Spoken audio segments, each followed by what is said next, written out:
Jill was a pill popper, addicted to prescription drugs. Her story today, live on Recovery Monday. I am redeemed. You set me free. So I'll shake off these heavy chains and wipe away every stain. That I'm not who I used to be. I am redeemed. 3 minutes after the hour on this beautiful Monday here in Central Iowa. This is Recovery Monday, brought to you by Powell CDC. My name is J. Michael McCoy, and I love my job, and I couldn't do it without you. So thanks for listening to webcast1live.com, or perhaps you're on traditional terrestrial radio, which would be 99.3 FM KTIA. And if for some reason you've taken the time to bring this up on podcast, a special thanks to you, because the number of choices you have today in podcasts are just unlimited. But you've come to us. I don't know why. Maybe only God knows why. But we appreciate that you're here. And our goal in this show is that you'll get a nugget of wisdom. Just a nugget. I don't know how big your nuggets are. Maybe it's a big nugget. Maybe it's a little nugget. But it's something that God wants you to hear. And he'll speak through Lila or Bob or myself or our guest Jill today. And it'll be something that you need in your life. It'll be something you need because you have a loved one, a brother, a sister, maybe a mother or father. Maybe it's your spouse or one of your kids. Or maybe it's just a mate, at work, one of the cubicles across from you. And you just know there's something not right about this person. Every once in a while, you think you smell something on their breath, or you know that one day they're just happy and go lucky and just a wonderful worker, and the next day they're flat and depressed. Today you may hear something that'll give you what you need to come alongside that person and help them out. So that's what this is about, and we appreciate Powell and Lila and all the people at Unity Point Health for supporting this program. All right, Lila, did you have a nice Valentine's Day? Did you do anything special? No. Did Jimmy get you flowers or candy or? No, because he was in the nursing home. Oh, that's right. So you just brought him home from the nursing home. Yeah, actually, I got him a bunch of stuff, so that was nice. Did you? Yeah, and a bunch of other people that were in the home that I knew. I just felt sorry for him because they didn't have anybody. Yeah. Yeah, your husband, and what we're talking about is her husband, Jim, had knee replacement, right? Yes. Mm-hmm. And so rather than, by the way, I'm proud of you for that. You just knew that wasn't something you could do, was take care of him at home, and so you put him in a nursing home. Yeah, That's but good. he's home now. Yeah? Does he like to be home? He likes it better than where he was, yes. You can't chase the nurses around anymore. No. And Bob, we were together yesterday for Restoring Hope Live. I appreciate you being here today. And our special guest today is Jill. And Jill is an intern counselor at Powell, in the middle of going to school for her human services degree. Yep, that's correct. And she is going to be, I guess I should ask, what do you want to be when you grow up? You know what? I'm kind of on the 20-year educational plan right now, but I have been to school for medical assisting, limited radiography. I have my bachelor in nursing degree, and will graduate with my human services degree. And right now, I would like to get my CADC, which is chemical dependency counseling. And then after that, I am thinking of going to the University of Iowa to get my master's in dual diagnosis with mental health and chemical dependency. So, wow. Will we ever call you Dr. Jill? Maybe you can call me it now. It won't be true, but Oh, okay. All right. So, and your addiction was pills. It was, yes. No alcohol, no pot, no meth, no. No, I dated a few people that were addicts of different substances, especially marijuana. I definitely abused alcohol. I didn't drink often, but when I did, it would have to be until the point of blacking out or passing out. I would be totally fine not having alcohol, but once I had one, I would have to drink 3 bottles of wine or an entire bottle of vodka. Yeah, it couldn't just be, oh, let's go out and have a drink. Okay, have a half a glass of wine, then leave it on the table, because that would be crazy. Now, go ahead. I just, no, go ahead. Well, is she an alcoholic? I'm just sitting here saying yes. Yes, but I wanted to know how often you drank. You said not very often, but Yeah, what does I that would mean? say maybe. It kind of went in spurts. I would say probably the longest I went between, I mean, I could maybe go 6 months without having any alcoholic beverage. 6 months? I've gone a couple years. I mean, it was never something I craved. It was just, oh, it's at the Christmas party. And before I knew it, I was passed out and blacked out and woke up in my bed. And So is it fair to say that every time or most every time you drank to blackout? with the exception of the first few times that I drank, like in high school, and like in the beginning parts of college when I would first drink, then otherwise it would just kind of be, which See, that was the same as me. I didn't crave alcohol, and I never had it in the house, and neither did Jim. We didn't have it in the house, but when we did drink, it was to excess. yeah. But this is fascinating to me. So here you've got a young lady who might go a year without a drink, and you still think she's alcoholic. Yes, I think it's she abused it, so that still means that you have problems. Her body wasn't dependent on it yet, but if she were to continue drinking or drank more often, it would get into a more serious thing where her dependence. body depended on it. Okay. Right. Well, and I know there's some of you at home, and you're convicted right now. Well, wait a minute, I'm just like Jill. You know, every year we go to Thanksgiving at Uncle Bob's, and I always have too much to drink, but Uncle Bob's a lot of fun. You may be an alcoholic. Yeah, and if you only do it once a year, but if it's more often and you keep blacking out or whatever, then I would. There's a problem, and my thing is, it doesn't make any difference what you call it. If there's a problem, stop. Yeah. Wow. All right. All right. So, Jill, how old are you? You know what? That's a good question. We were just talking about that earlier today, and I have a birthday coming up, and I don't remember if I'm going to be 35 or 36. One of the two, 35 or 36. Well, let's take 35. That would be. If we get to pick one, Yeah, we're gonna choose the younger version. I'll pick 35. Okay, and you have kids? Yes, I have 3 children. Married? So, no, I'm not right now. Okay, and your beautiful children are how old? My oldest is 10, and my middle daughter is 7, and my youngest is adopted from Ethiopia, and she's 11 months older, and she is. That would make her 7. 7. 6. Okay. Yes. 6. Okay. So, yeah. I'm just curious. What a great blessing. What made you adopt somebody from Ethiopia? I have always had a conviction of adoption on my heart. I remember growing up and telling my mom, when I grow up, I'm gonna have a black baby. She's like, oh no, sweetie, white girls have white babies, and I'm like, no, I just know I am, and it was just something that was always on my heart, and just something that I always knew that I was going to do. And then one day at church, there was a speaker from Bethany Christian Services that came in and spoke about adoption, and it just hit me so hard. And I'm like, all of this thinking that I have done about really wanting to do this, I'm like, I think this is God speaking to me, and I'm like, this is really the path that we need to go down. Now, and what's her name? Her name is Bertakan. Which is her given Ethiopian name. Okay. We call her Birdie for short. Okay. And how long have you had Birdie? She came home when she was 2.5, and she is 6 now. Yeah. So, yeah, she's been home for a while and doing very well. Good. So, Does she have any desire to go back to Ethiopia to visit? She does. And actually something that our adoption agency is doing now is doing post visits where you can come back and they'll help track down birth family members and be able to go back. So, yeah, once I kind of get everything settled down with internship and school and get some more time. That's cool. I really want to bring her back to be able to visit. Yeah. So 3 visit girls? There. So, a boy and 2 girls. Boy and 2 girls. Right. All right. So tell me about the first time. Well, okay, we're not going to talk about alcohol because that wasn't an issue. So the real issue was prescription drugs. Correct. When was the first time you realized that you were out of bounds when it came to prescription drugs?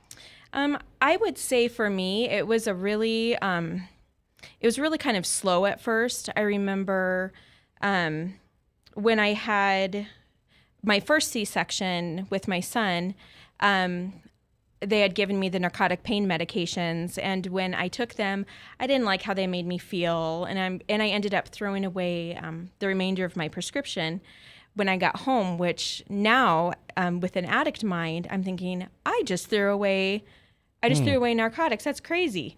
But then few years later, when I had my second child, I had a repeat C-section. Kind of depended a little bit more on the Percocet. Kind of liked how it made me feel. Probably took it a little bit more often than necessary, and ended up getting it refilled a couple of times after I went home as well, and starting using it more that way, and then kind of used it just kind of as I feel stressed out, I'm gonna take Pop a another Percocet, one. yeah. And at that time, I was still using it as prescribed by my doctor, because technically it's 1 to 2 pills every 4 to 6 hours. And I was taking anywhere from about a half to a pill or a pill and a half at a time. So I felt like even though I was taking it when I didn't need it, I still felt like that wasn't a problem, because I was still doing what my doctor told me to do. What was the high, or describe the euphoria, the feeling you'd have when you take these pills?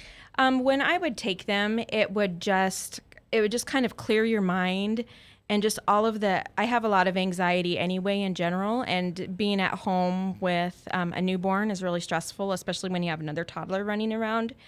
And just being able to like have a moment of euphoria and calmness is just, even being in a crazy situation, just made me really calm.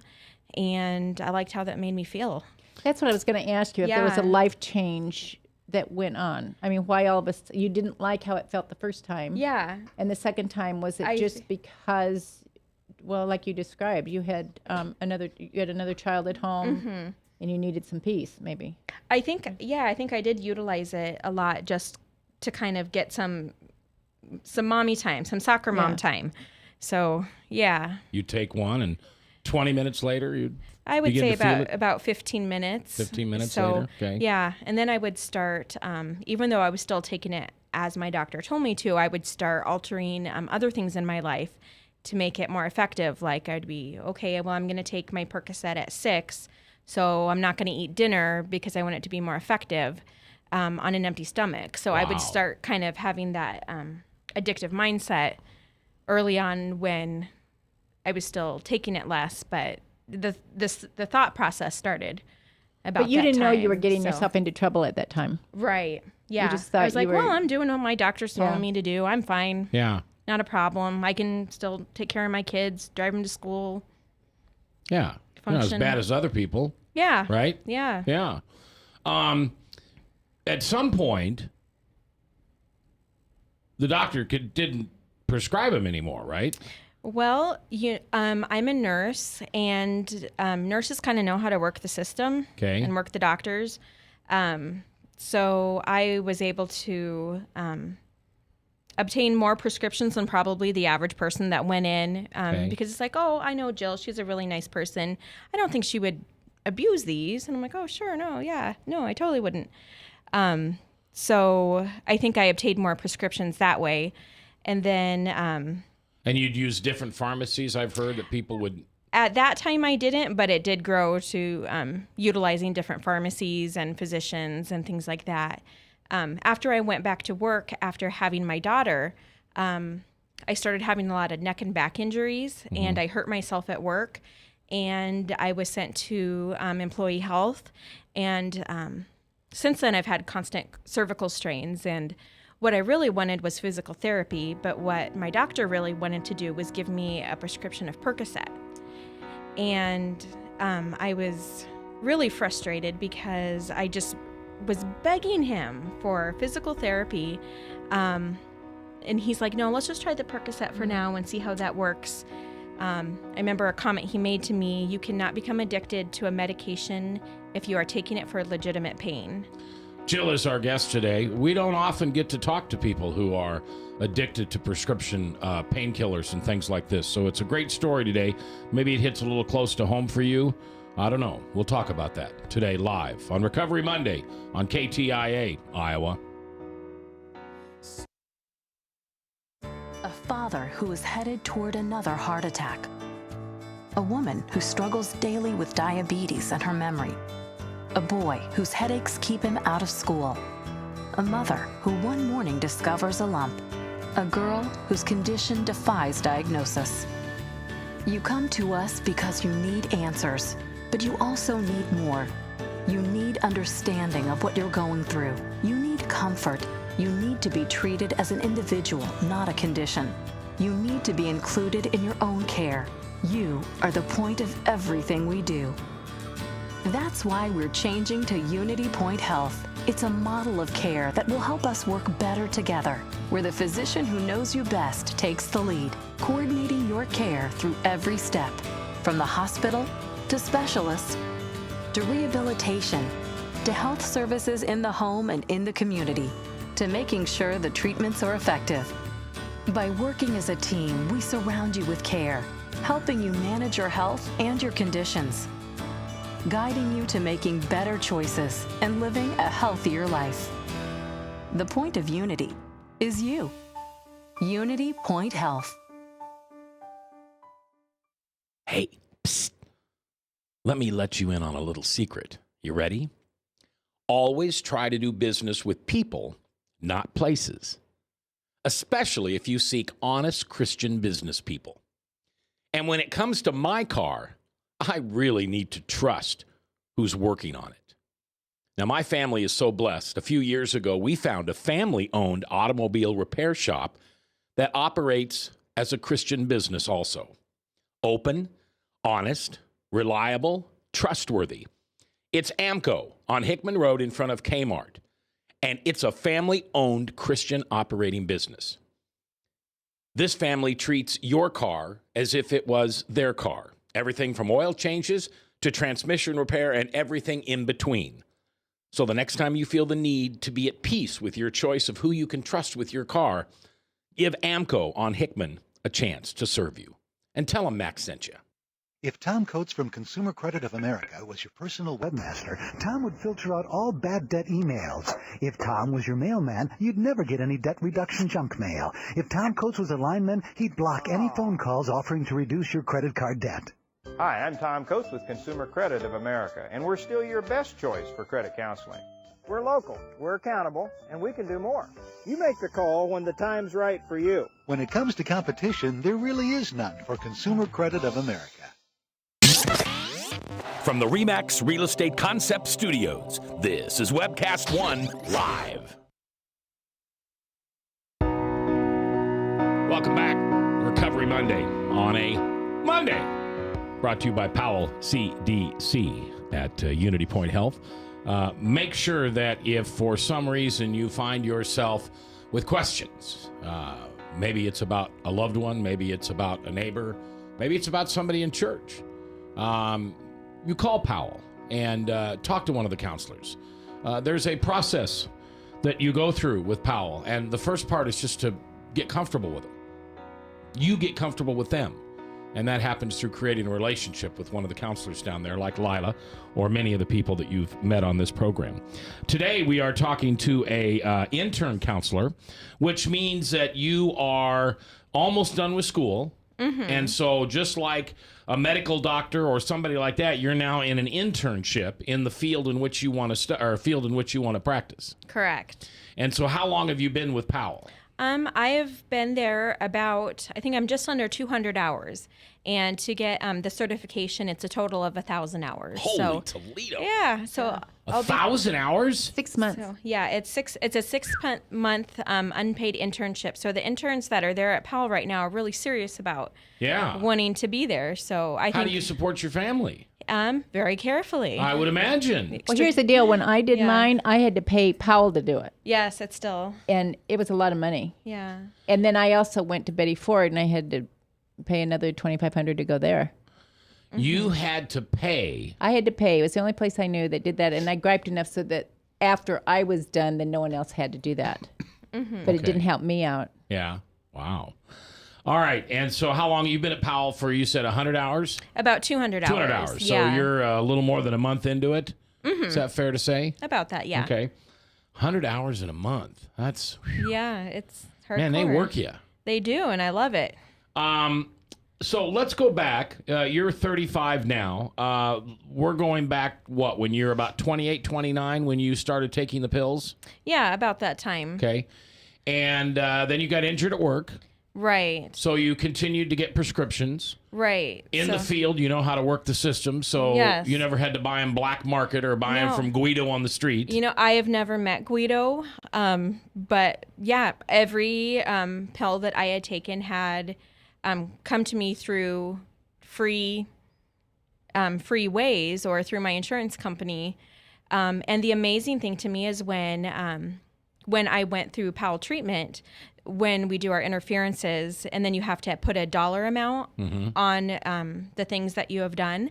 I had no idea what to put. And I'm like, well, I don't have a dollar amount because that was free. I didn't spend anything on it. I had no idea the street value worth of Percocet. And so I had somebody that used street Percocet figure that out for me. And it was over $1 million.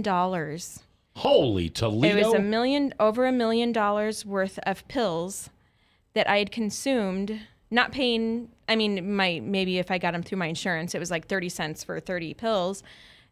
But that number was just amazing to me. You'd think the insurance company would have flagged you. You'd think at some point. You would think so, yeah. Wow. Except that it had a doctor's name there. I mean, we get a lot of people in treatment that have doctors had signed their prescriptions and they became addicted. It's not that unusual. Mm-hmm. Every time I sit down with my doctor, the first thing the nurse does is go through my prescriptions. Maybe I'm just, I'm with Unity Point, but maybe I'm just got a better doctor than most. Of course, I've never tried to abuse. I don't even. I'm sure I've taken a painkiller because I've had back surgery and things like that, but I don't. Your addiction is foreign to me as far as any personal experience with it. Well, I just know now. We talked about my husband just having knee surgery. Yeah. And he said it has an addictive personality. He is so scared. He's got OxyContin that he could be taking, and he has a prescription. It's sitting right next to his bed. And he just said, absolutely not. I have an addictive personality. I'm not going that direction. He took it for a week, and he said, that's it. Okay. And so, and he's in some pain. I mean, he's taking the leave, and right. I'm scared you'll start taking that wrong because he has such an addictive personality. Well, but I've heard before where addicts will get injured or something will happen, and so they'll get a prescription, and it'll all be correct with the doctor and everything, and then 4 months, whatever it is, they find themselves right back in the middle of that addiction. Some of them will injure themselves purposely to get more. Oh, yeah. Wow. I never thought about that. Yeah. Okay, so you're probably 30, 31, and it becomes an issue. It does. At that point is when, after I kept going back to this doctor for back injury, and I legitimately wanted physical therapy. I didn't want to take pills. I really liked how they made me feel, but I'm like, no, I have a back problem. I really just want physical therapy. But since it was a work injury, I have to follow their plan of care, which apparently they would rather hand out narcotics than do more physical therapy. Physical therapy. So at that time, I started manipulating that system with getting different prescriptions and had a routine that I had to get as many prescriptions possible for each visit. And now, then, can you, and you don't have to. Right. Would you share the quote unquote routine? Yes. Because the reason I want you to, it's not to make you look any particular way. I want somebody out there who knows somebody who's doing that routine recognize that it's a dangerous routine. Well, I think it's important for physicians and nurses in the healthcare field. I think this is something that goes greatly overlooked, and they don't recognize that people are doing this. But what my system would be that I developed was I would go in for an injury. Sometimes it was most of the times it was legitimate. Okay. Sometimes it was, my back does hurt because I have chronic back problems. But I mean, it could have been taken care of by ibuprofen and ice. But of course, I would rather have a Percocet because they're delicious. So then I would go to my doctor and ask for a prescription for Percocet. I would get it filled, and then I would call her the next day and say, you know what, that Percocet just really made my stomach feel upset. I don't know if that was a good choice. Maybe we should try Vicodin instead. And so she's like, okay, yeah, sometimes Percocet can make your stomach upset. So then she would call in a prescription for Vicodin. So then I would get that filled. And now I have 2 prescriptions.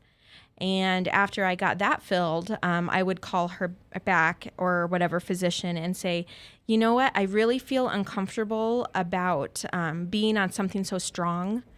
How about we try something lesser, because I am kind of afraid of becoming addicted to this, knowing very well what I was doing. And I'm like, how about Tylenol with codeine? And she's like, okay, yeah, that would probably be a better choice. And so during that process, not only did I get 3 prescriptions out of it, but I also came across in the end looking like, oh, she is totally being very responsible with her prescriptions, saying that she doesn't want to use the stronger ones. She wants to use the weaker ones, and making it more likely that if I went there in the future, they would not see me as a drug seeker, but more as somebody with legitimate pain that wants to get by with the lowest amount of narcotics. You used the term drug seeker. Is that an official term, or is that one you just... It's a term that's typically used in the medical field. Okay. Drug seekers. There's a lot of people that go to different clinics, go to the ER with very vague pains, with back pains, migraines, knee pain, things that really you can't see or tell if somebody's in pain. Right. And then they would do that, and typically those are the people that come in and say that they don't have insurance and then just pay cash for it, just to kind of avoid the whole insurance catching them. And so when I worked family practice, when those patients came in, usually I would call different pharmacies and just say, like, hey, I'm concerned, has this person gotten prescriptions refilled lately? And they're like, yeah, they just got 400 Vicodin refilled last week. And so then I'm like, well, maybe nice try, but not this time. So yeah, that's just kind of the term, like drug seeking is just the behavior of trying to seek that out. I hope we haven't given any ideas out to some people. I know. I know. Now I'm afraid. Don't do what I did. It's bad. You can't. You can't teach. I know exactly what you're thinking, and I've gone through this most of my career. But you can't teach positive things without telling people the things that you do that can be bad. You just, that's why I stopped you and said, tell me what that routine is. Yeah, and I think it's really important for people in the healthcare field to know that, because I worked for probably 12 years in the healthcare field, and not one time did I ever have a class or a meeting or any education about the impaired provider.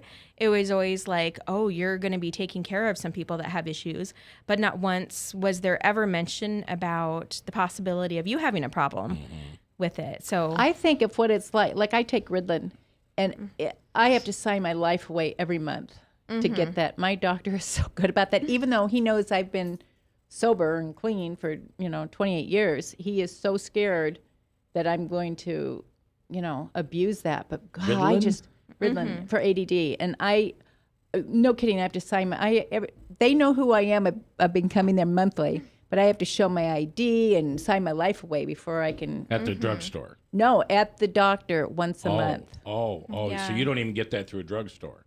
I get it through a drugstore, but I have to go through the doctor each month and look at him eye to eye and sign show him my, that I'm this person, even though they know me. Right.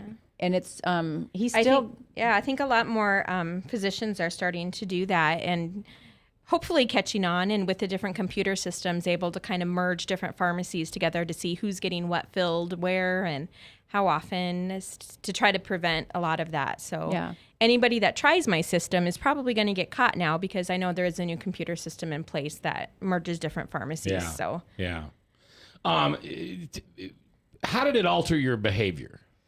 I would say I was a closet user. I was the only person that knew that I was using. Okay. I was married at the time. He had no idea. My kids had no idea.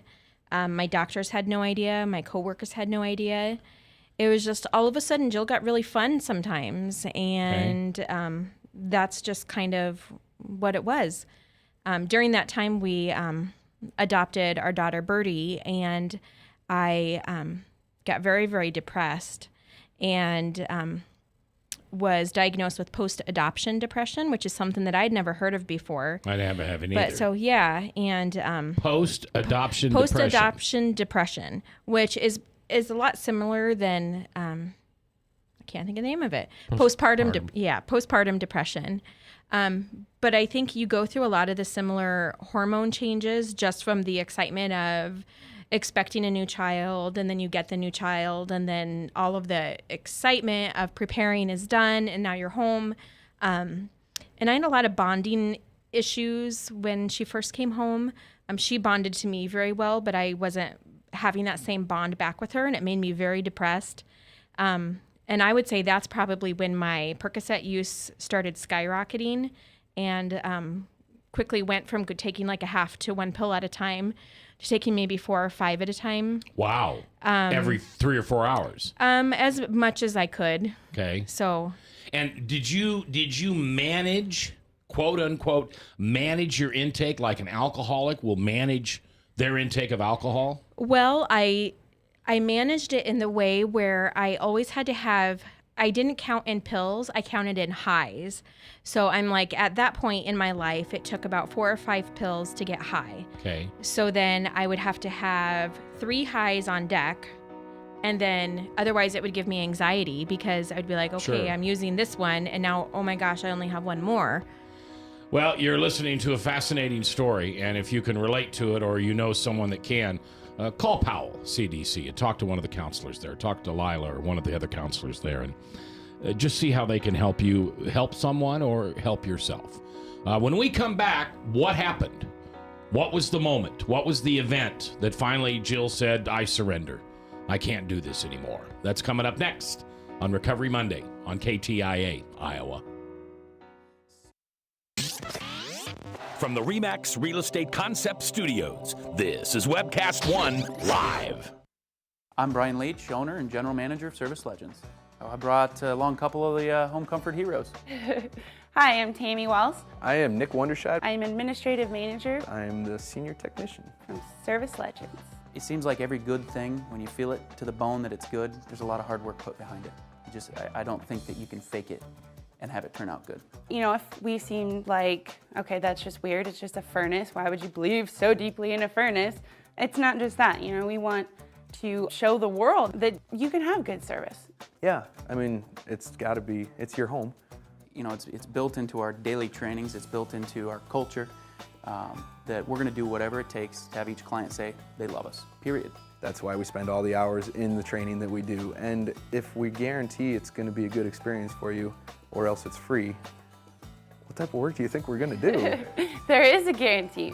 Temperature selection guarantee, fixed right or it's free guarantee, comfort guarantee, best value guarantee. All of these guarantees hold us accountable to ensuring that we exceed your expectations. And if for whatever reason we'd fail and we can't make it right, we guarantee all of those guarantees with a 100% money back guarantee. I mean, if you don't think that your technician can fix it right, are you gonna say that to a client? No. You don't have to worry about having a technician come to your house. We drug test, background check all of our team members. We put safe people in your home. Each and every one of our service techs, 400 hours a year in training. You tell it the minute they walk in the door. They know what they're doing, they've done their homework, and they actually truly care about what you want. Because at the end of the day, you're the person that makes sure I have a job. They're gonna be listening. They're gonna wanna know what your challenges are. Then they're gonna come and give you options, and you get to choose. If I'm there to help and I make it easy and painless, I did my job right that day. Well, when it comes to your comfort, safety, and your family, you know, you don't necessarily go buy the most expensive, but you get the most bang for your buck. Oh, it's worth it, because there's a lot of people that will find a way to get it to work right now and then leave and then come back, charge you again, and the cycle just repeats itself. So when I'm out there looking at the furnace, I want to find why it failed today. How can we change the part today with something that you're not going to have to worry about? Is it worth changing the part today? I mean, you can put a lot of money into a furnace. I can fix parts all day. There's good job security in that for me, but is it the right thing for you? I get a lot of the phone calls of after the technicians are there. They're just in awe. They're like, wow, you guys are great. I mean, I don't even know what to say. You guys are great. Everything you did was perfect. It was great. Keep going though, I like this. Just give us a try. I'm gonna take all the risk. I've got the time to make this right. I've got the support to make it right. Just check us out. And if you don't see the value in what we do, I mean, fixed right or it's free or 100% money back. enough said.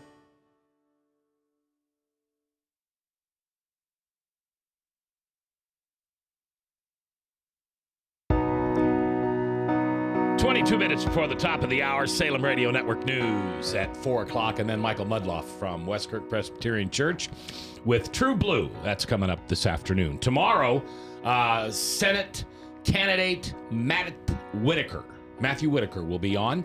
He's trying to take the seat that Tom Harkin is retiring from. Him and Jacobs and Joni Ernst and a couple of others, Sam Clovis. So that will be a very interesting show to have Mac in here along with Tom Coates, and you'll get a chance to meet maybe your future U.S. Senator. So all those guys are going to be on? No, just Matt. Okay. They've all been on at one time or another, Okay. but not all at once. Okay. I couldn't manage that circus, to be honest with you. I did a debate once between three candidates. It was, it doesn't matter who it was, years ago. And it was great radio, but it was a 3-hour show. Yeah. And we had to have that long Yeah. to get everybody on. So it was good. All right. Jill is our guest today. She's an intern counselor at Powell. She's got about 4 months left, and then she will you then graduate with your human services degree from DMAC? I will. Okay. Yes, I have one more class to take, and All then right. I'm. And then you hope to go to work for Powell or go to work for somebody, or I would.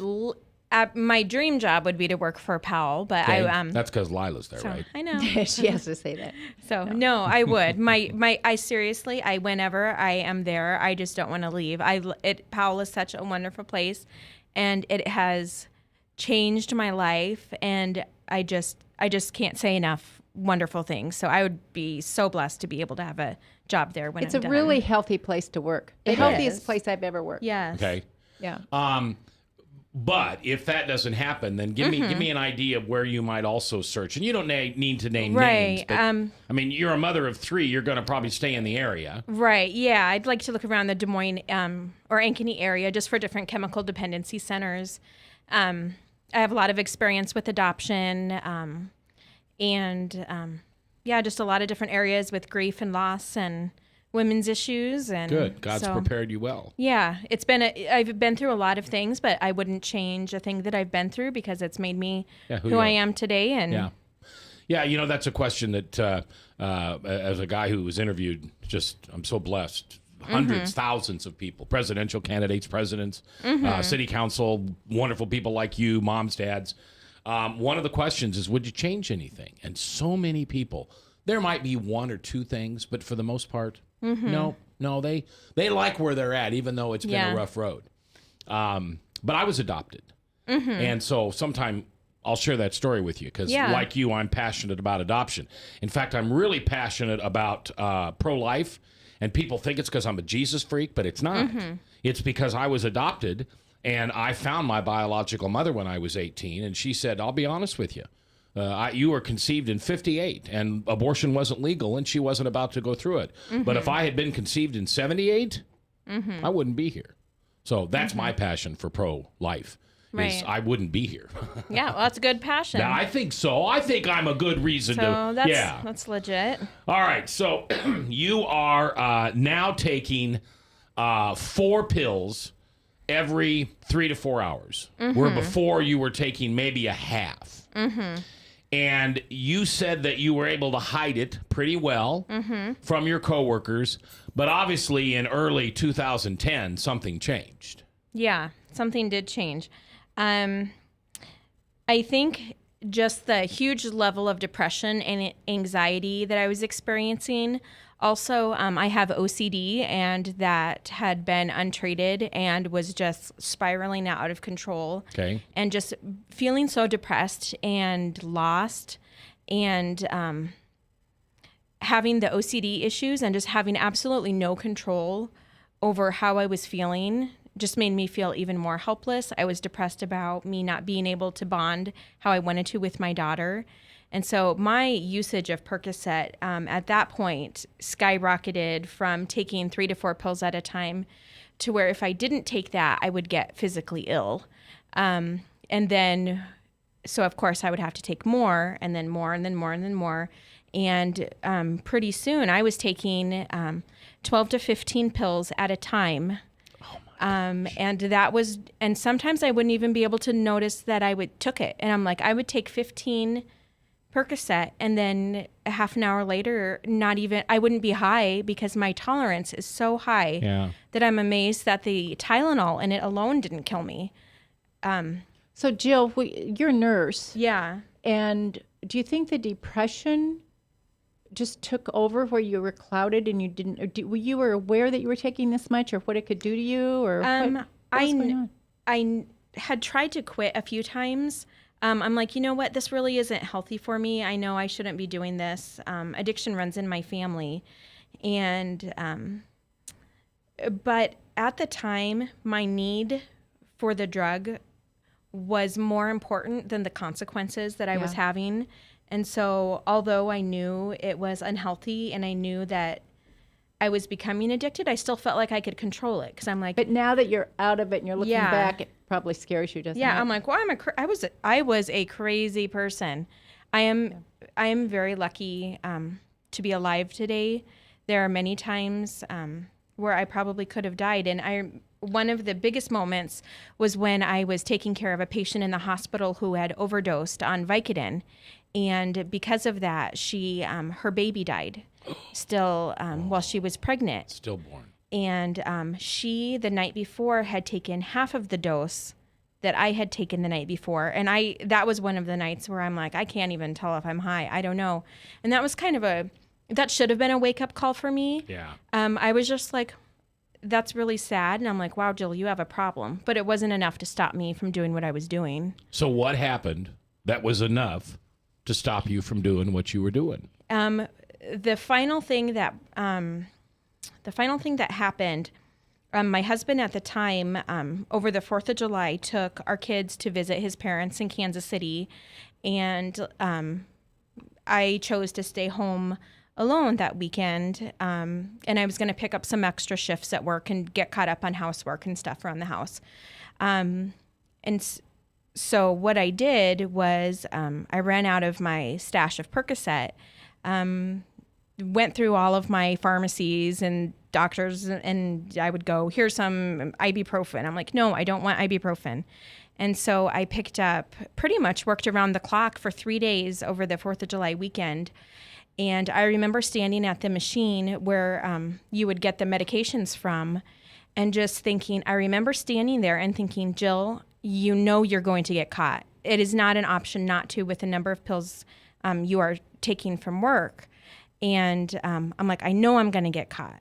But right now, my body has to have this. And I knew it was inevitable. I want to stop you for just a second. Mm-hmm. Your body has to have this. Was it Correct. your mind that had to have it or your body? It was my mind, but also my body. Okay. I could go maybe 6 hours, and without it in my system, I would be shaking like this. I would be throwing up. I would be nauseous. I would be very, very physically ill. All right. So you're stealing from work. Correct. Getting these pills, and you get caught.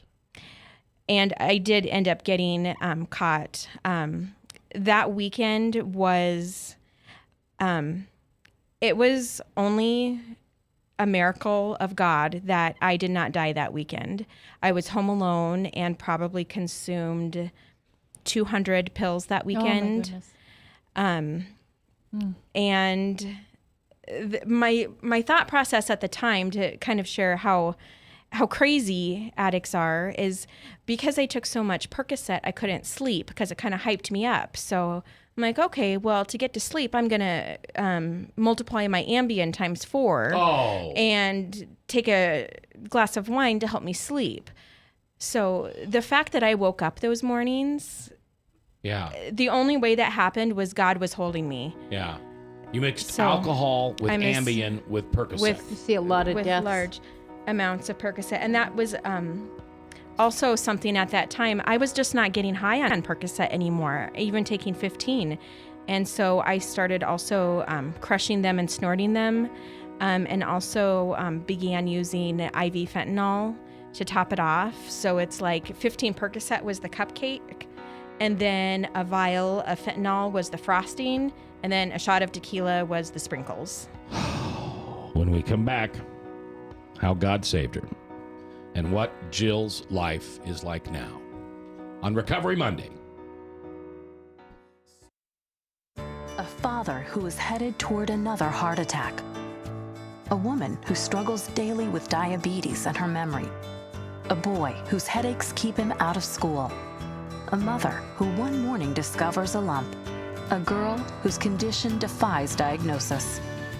You come to us because you need answers, but you also need more. You need understanding of what you're going through. You need comfort. You need to be treated as an individual, not a condition. You need to be included in your own care. You are the point of everything we do. That's why we're changing to Unity Point Health. It's a model of care that will help us work better together, where the physician who knows you best takes the lead, coordinating your care through every step, from the hospital to specialists to rehabilitation to health services in the home and in the community, to making sure the treatments are effective.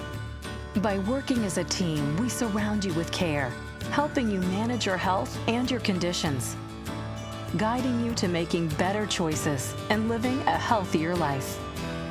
The point of Unity is you. Unity Point Health. If you choose to obey the power of sin, it leads to death. If you choose to obey obedience, it leads to righteousness. Forgiveness is just the beginning of life in Christ. God wants us to live for Him now. And because of Jesus Christ, the gospel was preached, and you and I are blessed today because of Abraham. Did you know that? We're blessed. Experience Truth, 99.3 FM. From the RE/MAX Real Estate Concept Studios, this is Webcast One Live.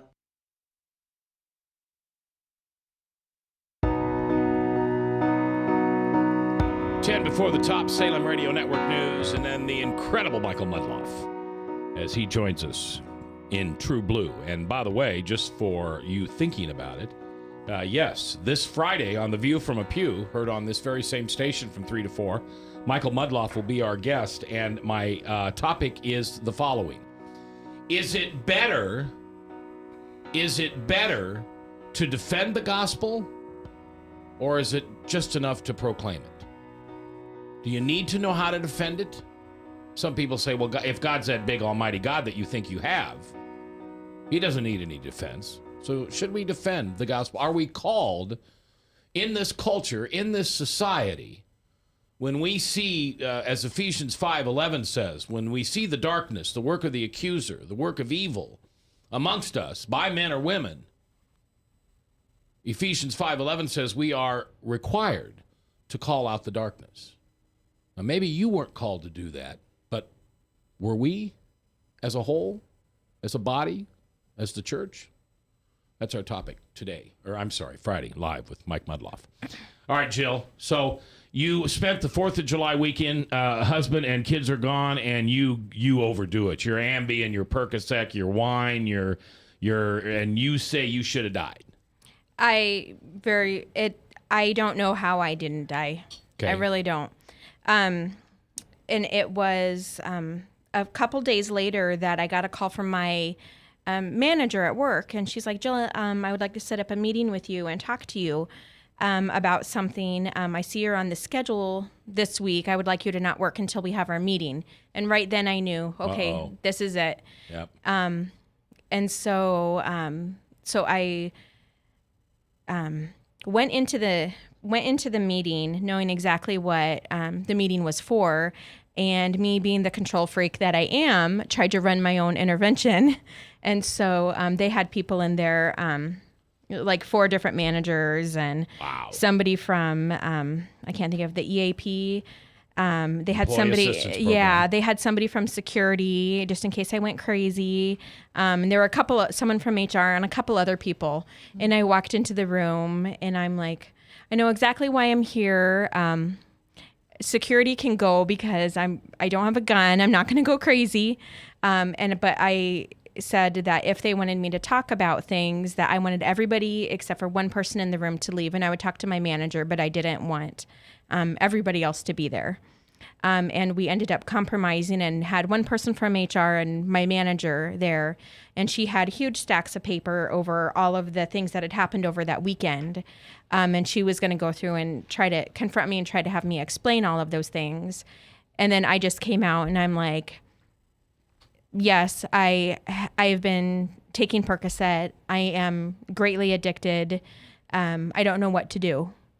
And so they had somebody from the EAP, which is the Employee Assistance Program, come over and talk to me about different programs that would be available, and that if I were to attend a treatment facility, then I would be able to maintain my nursing license. Okay. And I didn't really want to go to treatment because it was very difficult for me to want to stop taking the Percocet, even though I knew it was killing me.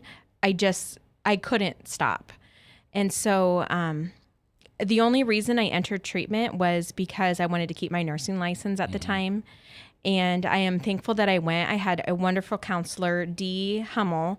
We know Dee. A good old little Dee. Cannonball Dee. Yes. She was the cannonball that I needed. Yep. And she was the catalyst for saving my life. Okay. And through treatment, I realized that I did have a problem. I wasn't the only person I was hurting. And my interferences ended up being not only things that I had done, but the things that I didn't do, about the times that I lost with my kids, the isolation that I had from my friends. And I ended my addiction a very lonely person because I had cut everybody out. Yeah. Yeah. So what is your sobriety date? It is August 1st and we were just talking about this. I can't remember if it was 2010, 2011. I think 11. You know, you're someplace in your life you lose a year. Yeah. On your age. Yeah. Yeah. So we're. Yeah. Must have been that Percocet. I know. Yeah. I might have done a little damage, but maybe hopefully someday it'll come back. So what's your life like now? You've been sober at least 3 years. Yeah. It's been good. I have learned a lot. It was a very humbling experience going through the POW program and having to tell people I'm an addict. And one thing that has made I didn't like going to AA meetings because I'm like, hi, I'm Jill, I'm an addict. And then it made me, there was something that didn't feel good about that. And what I realized is, yes, I am an addict, but then that Matthew West song came out, which is Hello, My Name Is, which I would recommend everybody to listen to. It's a wonderful song. And basically it's saying that I'm no longer defined by the mistakes of my past. And so just thinking about that song helped me hugely in my recovery, realizing, yes, I am an addict, but that doesn't mean I'm a bad person. Right. I'm a mom, I'm a friend, I'm a daughter, I'm a sister. And that song was so touching to me during the time that I needed it the most. Good. Your identity does not lie within your addiction. Right. And that is something that every alcoholic, every addict, every person like that really has to work through, you know? There's a new movement out, and I forget what it's called, but they introduce themselves by saying, I'm Lila and I'm in long-term recovery. Instead of saying, I'm Lila and I'm an alcoholic, it's I'm Lila and I'm in long-term recovery. Really? Yeah, and what that means is I've been sober for 28 years, and then you tell good things that have happened to you since you've been in recovery. And there seems to be a lot of energy behind that. Yeah, I think it's a very positive experience, like it puts a more positive aspect on it, and not because the public doesn't when they hear addict or alcoholic, their mind goes to somebody in gutters, and that's their only vision of it unless they've had experience. Yep. So this tells good things. I think I've said before that one of the reasons I resisted the rooms of a 12-step program is I have a public image, and I finally got into AA because it's anonymous. I mean, that's the second name. Alcoholics, and I could be anonymous. And it took me probably less than a month, and I realized that God didn't want me to be anonymous. He wanted me to use this platform. Yeah. He had trained me for it all my life, you know, and this is where he wants me to not only talk about it, but have people like you come on and share their story. Yeah, and you know what? I was just telling Lila, this is the first time that I have publicly spoken about my addiction besides with the staff and clients at Powell. So it's a huge step, and it's really liberating and freeing to Good for you. be able to share that, and hopefully somebody will benefit from it. Yeah. And they will. Yeah. And what's neat about us, Webcast One Live, is I'll be able to send you this visual podcast, and you can have it and you can give it to whoever you want for the rest of your life. Yeah. So if anybody wants to say, you're Yeah. helping someone young. Right. Well, tell me about your story. Well, here, watch this. Jill, thank you. Yes, thank very you. much for coming on. You're lovely, and I really Thank you. appreciate you being here. And Lila, as always, so next time in a meeting, I'm going to hear you say, "Hi, I'm Lila, and I'm in long-term recovery." I've got to have enough nerve to do it, but I love it. Bob, Love thanks it. for being here. Ryan, thanks for producing. I'm J. Michael McCoy. If I haven't told you lately, thanks for listening. Love this job. Couldn't do it without you. Until we see each other again, do me one favor, would you? Please? Just one. Just pray.